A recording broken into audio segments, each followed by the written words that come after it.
What's up YouTube? Today's video is all about how to set up your own Ikea Pax wardrobe system. So if you don't know what this is, Ikea has obviously tons and tons of furniture, but one of my favorite things is the customization aspect of the Pax system.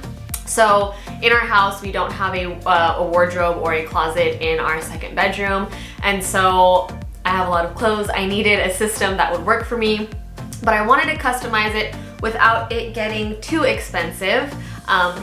Say hi, Murphy. And so I'm gonna walk you through what I did to create my wardrobe. First step, obviously, either go to Ikea online where they have every possible combination of things that they have already created, or go in person. It kind of helps to see how big the Pax system can actually be. They have a couple different widths, I think 3 different widths and a couple different heights as well. Go ahead and do some research on the Pax system itself to see what kinds of things might be possible and what things can fit your space. My favorite part about Ikea is that you can actually plan out a bunch of things before you purchase them because there are so many things that you can customize. So for the purpose of today's video, I'm going to be talking specifically about designing your own Pax wardrobe, but just know that there are tons and tons of other things that you can customize online. So go ahead and go into your Ikea planner. In here, you're gonna basically just play with all the different options that you have. They have, like I said, different frame sizes, they have different types of shelves, they have pull-out trays, they have drawers, they have mesh drawers, they have glass front doors, little dividers, tons and tons of options for you to play with. What I did for mine, I knew I was going to use 2 of one type of frame, and then I knew I wanted it to be pretty basic, pretty simple, but it needed to hold clothes hangers, it needed to have a shelf for my shoes, and I also wanted one of my systems to have some small drawers as opposed to large drawers, because just for me it gets too messy if I have one big drawer as opposed to broken up into little drawers.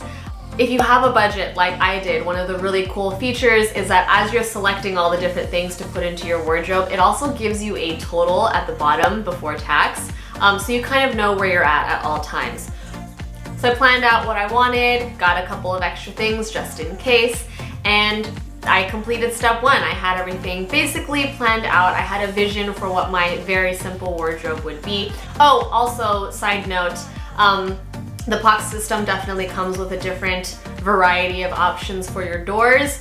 I didn't want to waste any money on my budget on closet doors because it just, for me, is not a necessity. I'm basically going to do the fabric version of closet doors like this, where I will just be putting curtain rods above the closet and hanging floor-length drapes from them, and that's how I will access my Murphy. Anyways, moving on. So as I said, I wrapped up step 1, planning my system, and then I waited very patiently for 2 weeks for my Ikea stuff to get delivered, and then began step 2, which was assembly.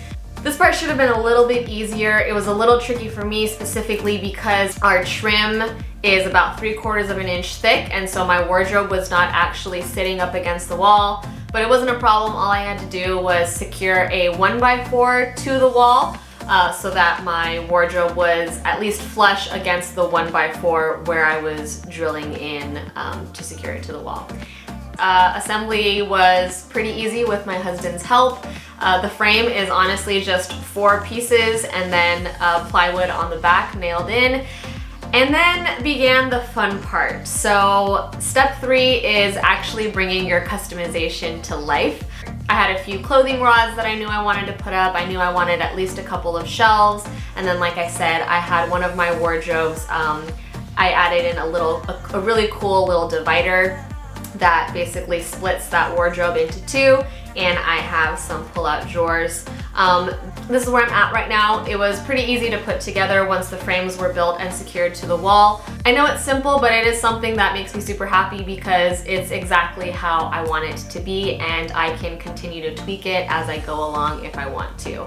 So I hope you enjoyed today's episode of Settling in Seattle. I promise I will have more DIY stuff coming, but this was just a really quick kind of DIY thing that I think really helps customize a space. So if you like this video, please give it a thumbs up. Click the button below to subscribe. It really helps my channel out. And Murphy says goodbye too. And we hope to see you in our next video. Bye.